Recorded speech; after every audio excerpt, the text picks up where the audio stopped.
first dish that we're going to do is basically just sort of a little, what we call a pot roast Dianne. You can use or not use, and we'll get into that. It's more about the sauce, like the classic steak Dianne. But basically, we use a very inexpensive cut of meat. We use, this is a pot roast, about 4-ish pounds or so.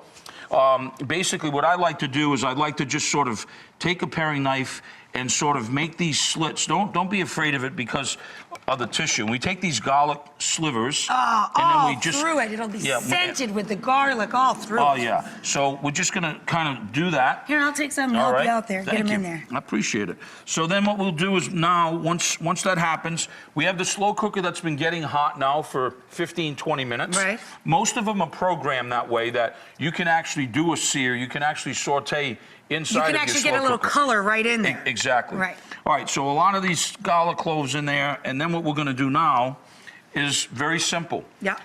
We're gonna start with a little bit of olive oil or vegetable canola oil. We're gonna season this real simple, both sides, with salt and pepper. And then we'll just, oh yeah.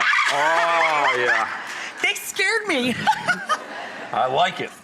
I love that the slow cookers of today have the feature so you can brown in them. That's right. Because I have an older one and all it does is cook slowly, so I have to still brown in a pan and add to it. So this is great. Well, a lot of people get a little color on. So basically now, folks, what we're gonna do is this.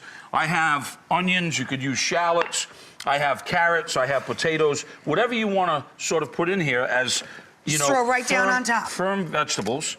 Basically now, we're gonna just let this cook. The great thing about this is that you can get up, you can pre-program this the night before. So this comes out, so you can pretty much do this the night before. When you're ready, bring it up to room temp in the morning. Before you go out the door, you program it. This pot roast is 7 hours. This is a 7-hour cook. So by the time you come home from work... You do all your errands, you do your work, you do... And a lot of them, Rachel, as you know, a lot of them... You gotta... Oh. Okay. They tried to buy me the simplest faucet in the world. I can never figure out how to turn the stupid thing on.